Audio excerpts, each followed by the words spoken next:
Hi, my name is Evan Graber, and I'm going to be responding to the final question of what impact did the Beatles have on the future of pop and rock and other music genres? So, one of the things I want to do before I answer this question is lay the groundwork that in the start, the Beatles didn't necessarily have a sound that was necessarily too foreign and lyrics that weren't too out there and weird. They started as something that, although, doing the genre well, being creative, their inspirations were sort of clear. You knew where they were coming from. It wasn't a sound that's like no one's ever heard before. They're clearly pulling on existing genres that people are familiar with. And this is important, I think, to understand because it's in their shift. It's the change you can see in their discography that I think really matters when discussing how they impacted other genres and other musicians, because those musicians were watching that progression. So I think the progression is an important thing to keep in mind when answering this question.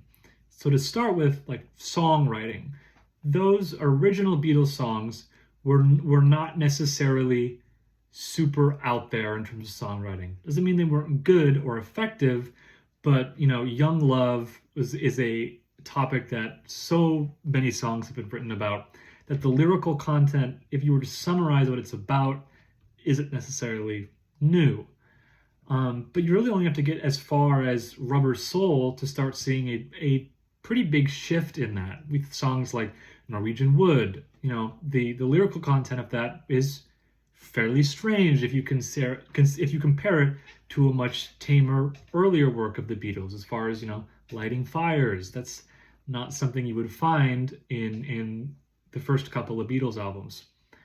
Another thing that they really pushed the needle on was like studio experimentation, really messing with what you can do in the studio, as far as especially Magical Mystery Tour, but even on songs like A Day in the Life, on Sgt. Pepper's, they really showed that there are things you can do in production that really expand upon what you're doing with just either a four-piece band or four-piece band with some other as instruments on the side.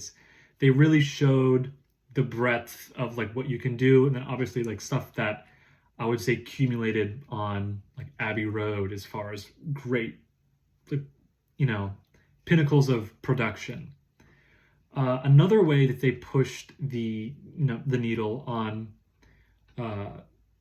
changing genres is showing how you can combine them, right? You wouldn't expect a sort of pop rock group to use sitar so heavily, but they did, and they really made it clear that you do not at all have to stay in your lane. There are so many things to be learned from other genres, and other genres are way more connected than most people would think. They really aren't as separated as most people make them out to be. So I think their inclusion of all sorts of classical instruments, piano, clarinet, tuba, I'm thinking horn on songs like For No One, and then obviously sitar, especially on Rubber Soul. But they really had this expansive use of instruments that really pushed the needle as far as other musicians in rock and pop, or even folk, or whichever genre you can think of, going, hey, well, they incorporated this so easily into theirs, I'm going to try to do that. So that was, I'd say, the third thing I would mention for great impact that the Beatles had on all sorts of genres of music.